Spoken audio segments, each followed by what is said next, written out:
Olá, eu sou o Ronaldo Lemos, este é o Expresso Futuro e hoje a gente vai falar sobre tecnologia que muda a vida das pessoas para melhor.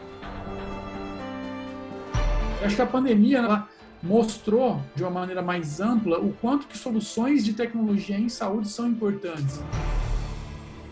São empresas que entendem que o maior ativo que elas têm são as pessoas. É a cabeça das pessoas. Se essas pessoas não estiverem bem, saudáveis, felizes, como é que elas vão criar? O Brasil é diverso, né? O Nordeste é diverso, cada um tem suas características, a gente tem que fazer essa tradução de acordo com a nossa realidade.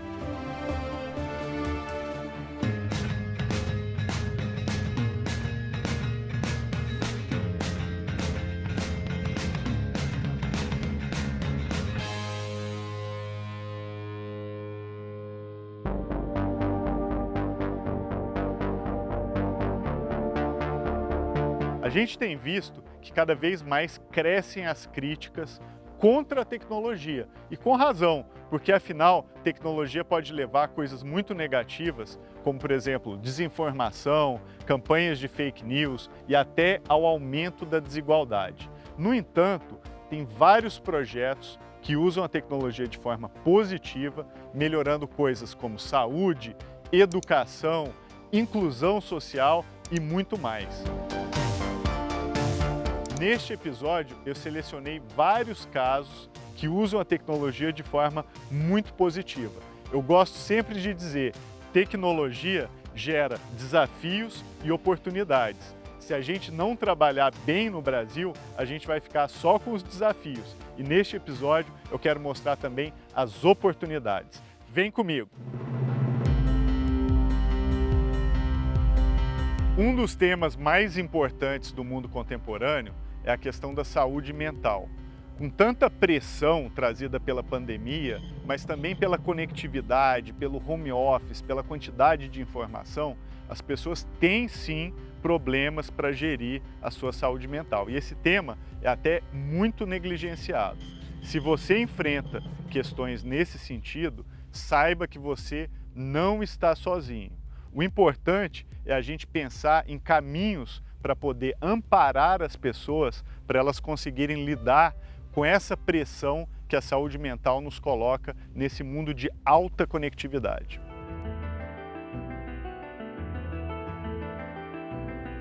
Eu vou conversar agora com a Tatiana Pimenta. Ela é fundadora da Vitude, uma startup que une psicólogos com pacientes. A Vitude hoje atende pessoas no Brasil inteiro e teve um papel importantíssimo durante a pandemia. Com muita gente em home office e com as terapias também se digitalizando, ou seja, as pessoas sendo atendidas por psicólogos e psicólogas online, a Vitude criou a plataforma que ajudou muita gente a lidar com questões de saúde mental. A Vitude ela nasceu como uma plataforma para conectar pessoas que queriam fazer terapia, psicólogos, e hoje o nosso foco está na atenção a empresas, a grandes organizações. Então a gente se posiciona como uma solução eficiente tanto de psicologia online como de educação emocional para grandes corporações. Sempre brinco que um empreendedor está tentando resolver alguma dor existente e não foi diferente comigo. Na verdade, eu tive depressão, e acho que da minha experiência com a depressão, ela foi muito sofrida, assim. Eu mesmo tendo uma série de recursos, mesmo me considerando uma pessoa privilegiada, tendo acesso a uma operadora de saúde, por exemplo, eu passei por experiências muito frustrantes. E acho que dessa experiência ruim, de não conseguir encontrar, de ter uma dificuldade com o processo de escolha, de se frustrar com profissionais pouco experientes, e perceber que a gente tinha tecnologia, tinha regulamentação para que isso pudesse ser feito, por exemplo, online, foi um grande motivador ali de nascer a Vitude em 2016. E uma das informações que foi bem preponderante quando a gente estava lançando a plataforma é que a gente vive num país onde metade dos municípios não tem psicólogos. Então, como é que não é só a Tatiana que estava em São Paulo que tinha uma dificuldade, que ficava 3 horas no trânsito? A gente tem mais de 2.000 municípios no país que não são assistidos por profissionais de psicologia. A única forma de chegar a esse tipo de serviço lá seria por um streaming de vídeo. Como é que você encontra o psicoterapeuta, o psicólogo certo para cada pessoa? É algoritmo? Essa é uma ótima pergunta, porque a gente tem uma ferramenta de inteligência artificial, que a gente chama de Vitude Match. Nós levamos 4 anos para entender um pouco o comportamento. Então, a gente analisou todos os dados que a gente tinha de cruzamentos entre psicólogos e pacientes, entendemos ali o que funcionava, o que não funcionava, por que algumas duplas ficavam muito tempo junto, outras duplas davam 1 ou 2 sessões, elas não continuavam. E ele usa processamento de linguagem natural. Então, quando uma das perguntas abertas que o sistema faz é por que você está buscando ajuda? Ou por que você está buscando esse serviço? E a pessoa tem que digitar. Então, por exemplo, ela pode digitar lá que ela está perdendo a vontade de viver. Ela não necessariamente escreveu que ela quer se suicidar. Mas o algoritmo vai entender que aquela frase está associada a uma gramática de suicídio ou uma gramática de depressão, que aquilo é grave e vai conectar com o psicólogo que atende aquilo. A gente tem em torno de 350 mil pessoas, né, cadastradas na plataforma como usuários, e essas pessoas são desde pessoas físicas que estão buscando um psicólogo para si, ou colaboradores de empresas que possuem contrato firmado com a Vitude, onde as empresas pagam parte do processo de terapia. São empresas que entendem que o maior ativo que elas têm são as pessoas. É a cabeça das pessoas. Se essas pessoas não estiverem bem, saudáveis, felizes, como é que elas vão criar? Você quebrou muitas barreiras, né? Você fez engenharia civil, Sim. que é um curso que poucas mulheres fazem no Brasil, infelizmente, e você é uma empreendedora mulher. Sim. E qual que foi o impacto disso, né, na sua história e da Vitude? Eu diria que foi mais difícil fazer engenharia sendo mulher do que empreender sendo mulher, porque lá atrás eu fui para a faculdade finalzinho da década de 90, entrei na faculdade em 99. Eu tinha colegas de engenharia que me perguntavam por que eu estava lá. Né? Você devia estar esquentando a barriga no fogão, esfriando no tanque. Por que você está aqui fazendo engenharia?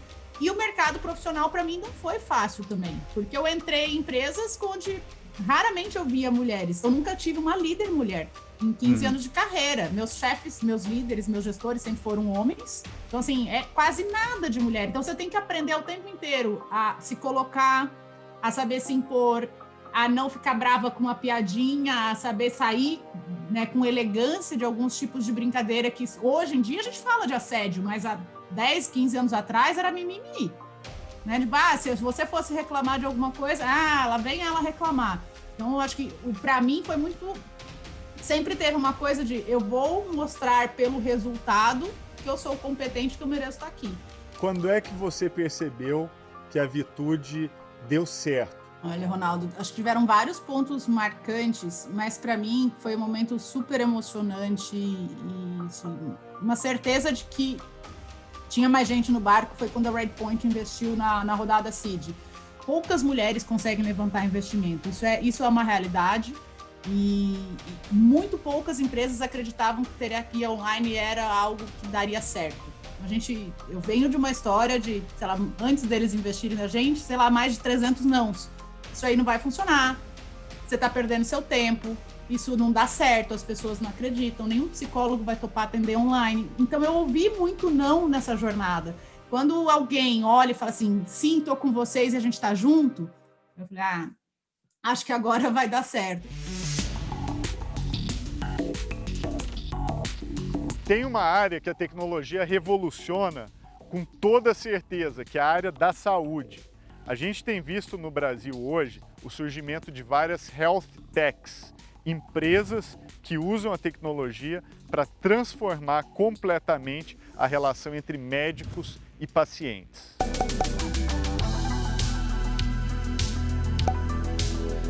A gente vai falar agora com o Ricardo Moraes, ele é fundador da Memed. A Memed é uma startup que permite aos médicos fazerem receitas digitais. Sabe aquele negócio da letra do médico que ninguém consegue entender? Pois é, a Memed resolveu isso porque você consegue receber a receita direto no seu celular, levar a receita na farmácia e conseguir o medicamento.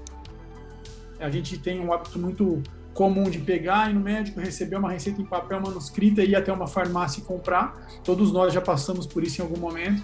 E a gente olhou para o mercado, viu que tudo estava se digitalizando, mas esse hábito ainda muito manual continuava existindo, e a gente optou por tentar criar uma solução que digitalizasse o processo. E, Ricardo, eu acho que durante esse momento de Covid, né, muita gente deve ter usado os serviços da Memed sem sequer se dar conta disso. Exatamente isso, Ronaldo. Acho que eu posso descrever a Memed como antes da pandemia e depois da pandemia. A primeira versão da Memed foi para o ar em janeiro de 2012.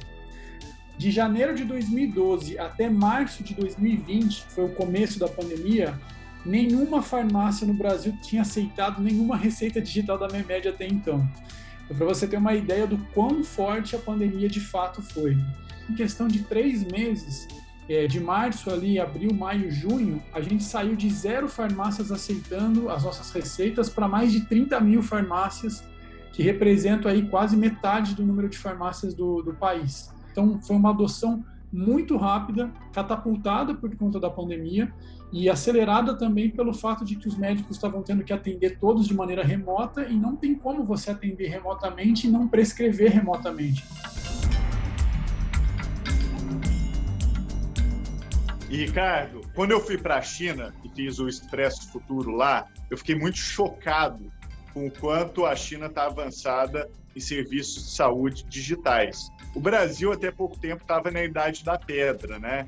A gente não tinha nada disso. O que mudou e o que ainda precisa mudar para a gente ter uma telemedicina real no país? E o Brasil, outra frase chavão, né? É um país com proporções continentais, a gente é muito grande, você não tem médico disponível em todos os ambientes, em todos os locais, com a mesma facilidade. Você tem regiões completamente remotas, ermas, distantes dos grandes centros, pessoas que estão precisando, às vezes, só ser atendido rapidamente por um médico. Então, a telemedicina ela veio endereçar e o que a gente chama de dar acesso, sabe? Você poder oferecer, de fato, uma medicina qualificada para uma série de pessoas da população. E isso também tem um outro papel, que é o fato de você diminuir muito a dependência que você tem dos grandes centros, você poder criar novas realidades, novos ambientes onde esses pacientes podem ser atendidos. E junto com isso, junto com a telemedicina, vem uma leva de novas tecnologias que trazem esse processo, por exemplo, os prontuários eletrônicos. Aí você vem junto com isso a adoção ao tratamento, a adesão ao tratamento, ou seja, o paciente que de fato entende o que o médico prescreveu e consegue aderir, consegue comprar aquele remédio, consegue tomar aquela medicação, o que impacta diretamente em custos para o sistema de saúde como um todo, que são pacientes que se tratam, que ficam melhor. Então, eu sinto que a gente está muito distante da realidade da China que você bem apresentou no seu programa. Infelizmente, a gente ainda não está lá, mas eu diria que a gente está muito mais perto de lá do que a gente jamais esteve há 1 ano atrás, na época da pandemia. Talvez a gente tenha ganhado aí uns 10 anos de velocidade para poder chegar lá com mais facilidade na frente. O Ricardo, inclusive, já mudou de vida, porque desde que a gente entrevistou ele aqui no Expresso Futuro, a Memed foi vendida para um fundo de investimento por 300 milhões de reais, ou seja, furo aqui do Expresso Futuro.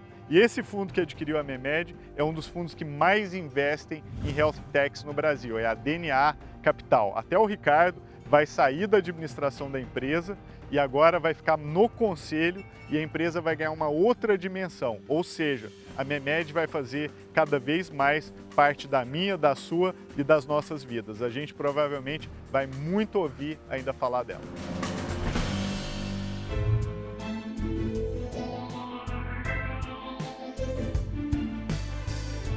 O Rafael Rodeiro é o fundador da Ribbon, uma das startups criadas no Brasil para avançar causas sociais.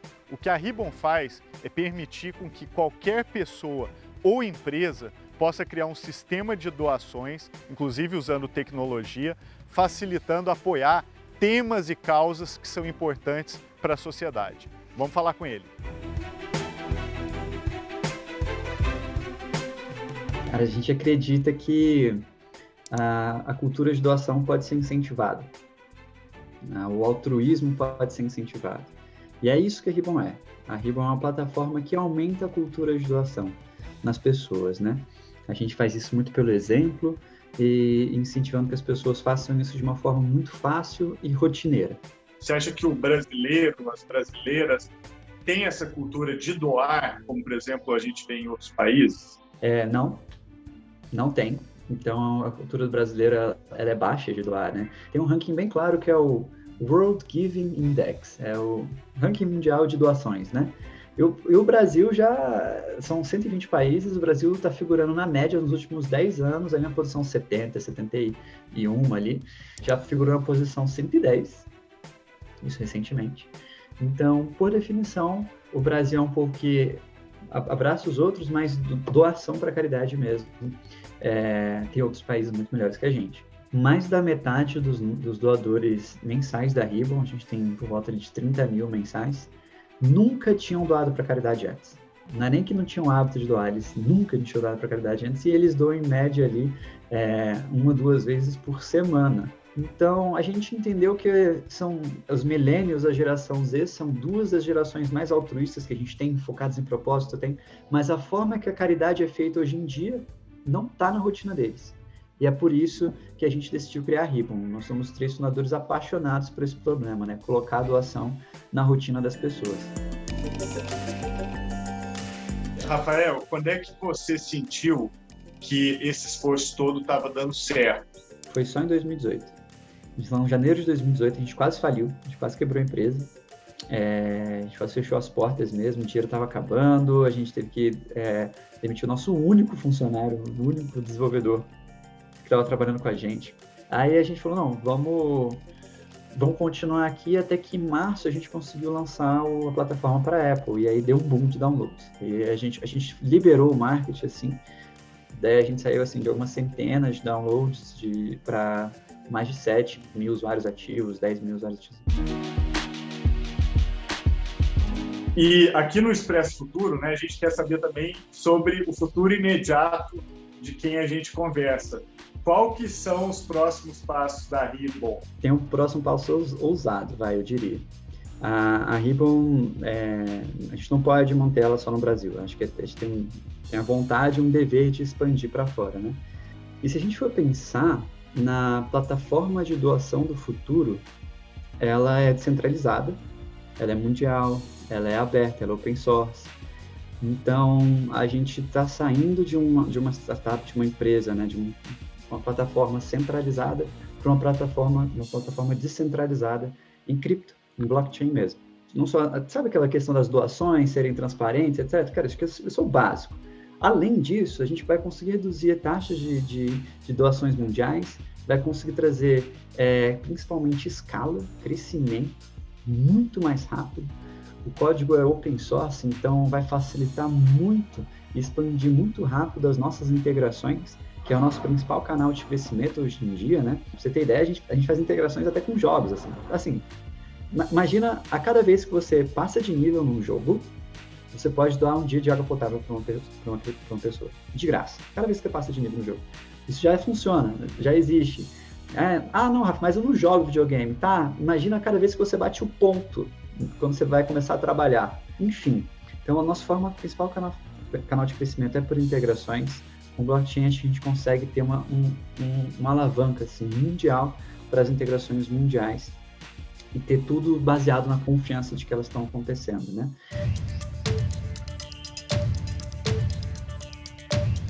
A gente vai falar agora com Igor Léo Rocha e com Arthur Lima. Eles são fundadores do Afro Saúde. É uma startup de tecnologia baseada em Salvador que mapeia profissionais de saúde negros. São mais de 1.200 profissionais, eles cobrem hoje basicamente o Brasil inteiro e eles promovem inclusividade desses profissionais e também um questionamento muito importante sobre o acesso que as pessoas podem ter à saúde de acordo com a sua representatividade. A população negra é mais da metade da população brasileira e a gente percebeu que existia uma carência de produtos de saúde voltados para os afrodescendentes. E aí o carro-chefe da Afro Saúde, que é o primeiro produto que a gente está trabalhando, é justamente uma plataforma onde as pessoas possam buscar, encontrar e acessar os serviços de profissionais da saúde negros dos diferentes segmentos da saúde e bem-estar. E aí a gente entende a saúde num aspecto bem amplo, não sendo só medicina. É a psicologia, é a nutrição, é a odontologia, são as terapias integrativas. Eu tive esse insight, né? Justamente na aula do mestrado, que a gente estava falando sobre desigualdade no mercado de trabalho e Por incrível que pareça, eu tinha recebido uma mensagem de uma colega dentista que é negra e ela me pediu indicação.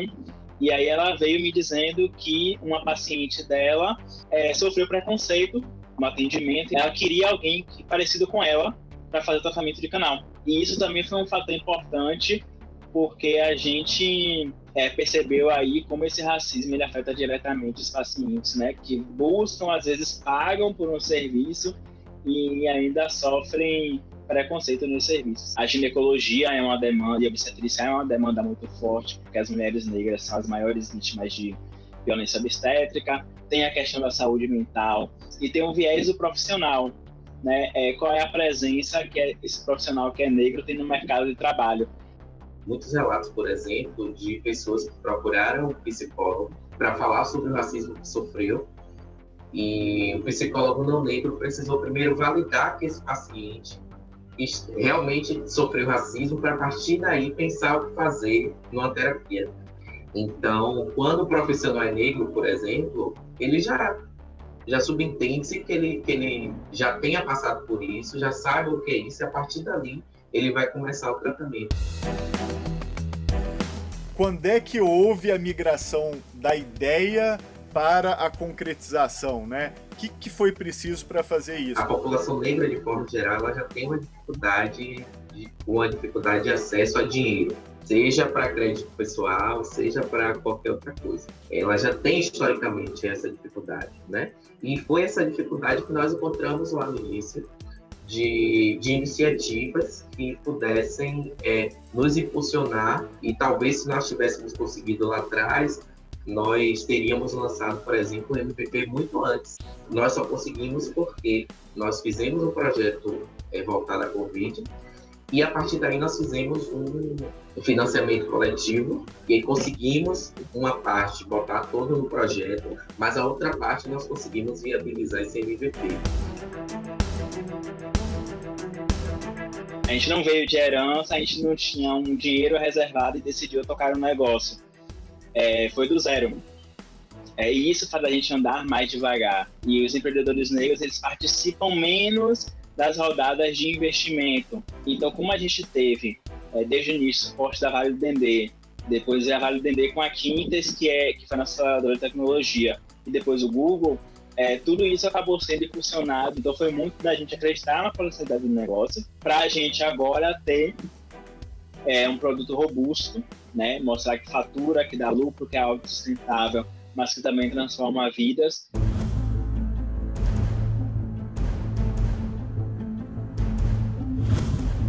Com base na experiência de vocês, qual a dica que vocês dão para o empreendedor, para a empreendedora negra que quer começar um negócio, quer resolver um problema, quer abrir uma startup? Eu acho que a primeira coisa é buscar como falar essa linguagem. Não é que não temos muitos negros empreendendo, temos sim, mas a maioria está no comércio ambulante, está no nanoempreendedorismo, né? Agora, nas grandes empresas, você não vê muitas empresas literárias. Talvez seja por esse acesso que não é muito fácil, né? Então, eu acho que a gente pode, aí, de repente, meio que burlar, entre aspas, esse acesso, tendo conhecimento, buscando entidades como a Vale do Dendê, por exemplo, que faz isso muito bem, de pegar o empreendedor ali, explicar ele o que é um modelo Canvas, o que é um nicho, o que é, sabe, coisas que ele já trabalha, mas que para ele conseguir escalar, ele precisa, de repente, entender essa linguagem, ver como é que funciona cada coisinha dessa no negócio dele.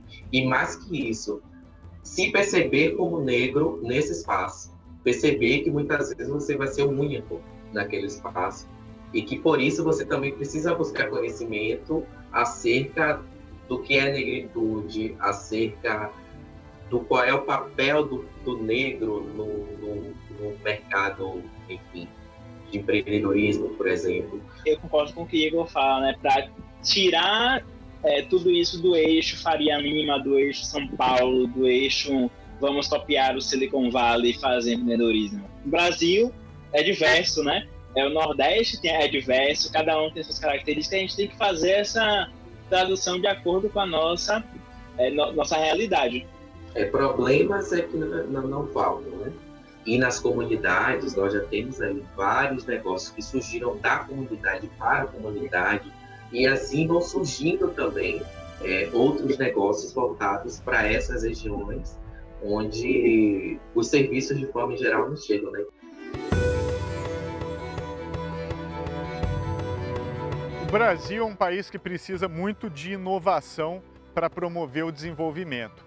Quando a gente pensa em tecnologia, nem sempre a gente lembra que ela está intimamente ligada a causas sociais. Quando a gente pensa em feminismo, representatividade, diversidade, combate à desigualdade, tudo isso tem a ver com tecnologia. As decisões que a gente faz de design, quando a gente cria produtos tecnológicos, tem um impacto direto na sociedade e vão determinar se a gente vai evoluir ou se a gente vai ter mais desafios. Nesse sentido, eu acho que o Brasil pode sim criar tecnologias sociais que sejam muito importantes e que avancem a sociedade brasileira até para a gente conseguir pagar a dívida social histórica que a gente tem aqui no país. E a tecnologia, eu não tenho dúvida, é aliada desse processo.